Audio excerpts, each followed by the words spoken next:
Hello అండి. Welcome back to our channel prepare for government jobs. అందరూ group 1కి చాలా గట్టిగా ప్రిపేర్ అవుతున్నట్టున్నారు.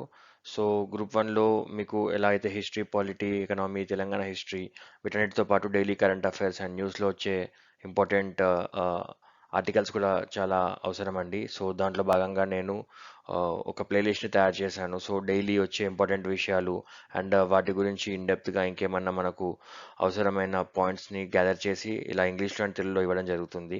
సో, వాటిలో భాగంగానే ఇవాళ నేను మెటర్నిటీ బెనిఫిట్ యాక్ట్ 1961 గురించి చెప్పదలుచుకున్నానండి. సో, ఇది ఎందుకు న్యూస్‌లోకొచ్చింది అనంటే, ప్రసూతి సెలవులను పొడిగించే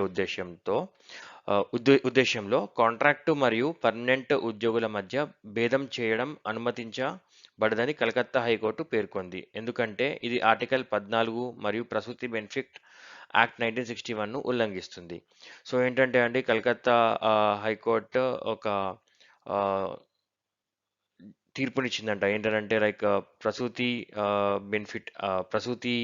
ప్రసూతి కోసం వెళ్ళిన వాళ్ళకు సెలవులుంటాయి కదా!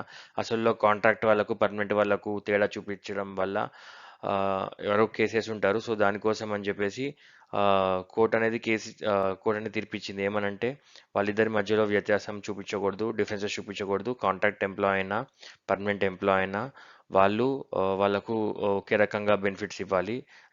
దేని కింద ఇవ్వాలంటే ఆర్టికల్ 14 మరియు ప్రసూతి బెనిఫిట్ యాక్ట్ 1961 ప్రకారం. సో, అసలు ప్రసూతి బెనిఫిట్ యాక్ట్ 1961 అంటే ఏంటి? సో, ఇది మహిళా కార్మికులకు వేతనంతో కూడిన ప్రసూతి సెలవులను అందిస్తుంది. ఓకే. సో, ఈ యాక్ట్ ప్రకారమే అండి ఇప్పుడు మెటర్నిటీ లీవ్‌ల కోసం ఎళ్ళిన వాళ్ళకు అటు జీతం వస్తుంది అండ్ అలాగే హాలిడేస్ దొరుకుతాయి పిల్లల్ని చూసుకోవడానికి. సో, ఈ యాక్టే కల్పిస్తుంది. ఆ యొక్క బెనిఫిట్‌ని. సో, ప్రసూతి బెనిఫిట్ యాక్ట్ 1961 ప్రకారం మహిళా కార్మికులకు వేతనంతో కూడిన ప్రసూతి సెలవులను అందిస్తుంది. 2017 సవరణ క్రింద మార్పులను తీసుకొచ్చింది. సో, ఇది 2017లో సవరించబడిందటండి ఈ యాక్ట్. దాంట్లో కింద ఉన్న మార్పులను అది తీసుకొచ్చిందట. ఏంటేంటంటే, వేతనంతో కూడిన ప్రసూతి సెలవులు 12 వారాల నుంచి 26 వారాలకు పొడిగించారు. సో, నంబర్ ఆఫ్ హాలిడేస్ అనేవి కూడా పెంచారటండి. 12 వారాల నుంచి 26 వారాల వరకు.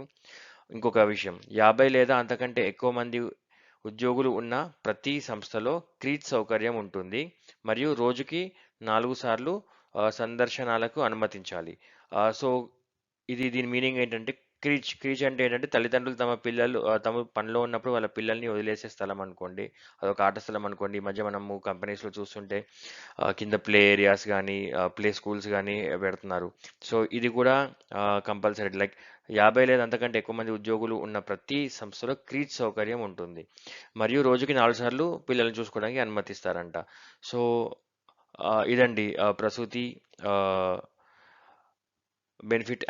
మెటర్నిటీ బెనిఫిట్ యాక్ట్ 1961 యొక్క ముఖ్య important points. Exam point of వ్యూలో వస్తే మీరు డెఫినెట్‌గా ఈ పాయింట్స్ అన్నిటిని కూడా మైండ్‌లో పెట్టుకొని ఏది కరెక్ట్, ఏది రాంగ్ అనేది చూడండి. ఒక్కొక్కసారి మీకు డైరెక్ట్‌గా క్వెషన్ ఇలా కూడా ఇస్తాడు. ప్రసూతి బెనిఫిట్ యాక్ట్ 1962 అని అంత కరెక్ట్ ఇచ్చేసి. మీరు ఈ ఇయర్ కూడా కరెక్ట్ పెట్టుకోవాలి. ఎందుకంటే అంత కరెక్ట్ ఇచ్చేసి ఇయర్ రాంగ్ ఇచ్చారంటే కూడా ఇది ఆప్షన్‌లో రాంగ్ ఆన్సర్ అని చెప్పేసి మీరు చూజ్ చేసుకోవాలి. సో, అలా ఉంటుందన్నమాట. మీరు కూడా ఇంపార్టెంట్ క్వెషన్స్ కానీ, ఇంపార్టెంట్ పాయింట్స్ కానీ ఏమన్నా ఉండేదుంటే దీనికి సంబంధించినయి డెఫినెట్‌లీ కామెంట్ చేయండి. నాకు కూడా హెల్ప్ అవుతుంది ఎగ్జామ్ పాయింట్ ఆఫ్ వ్యూలో. And all the very best అండి.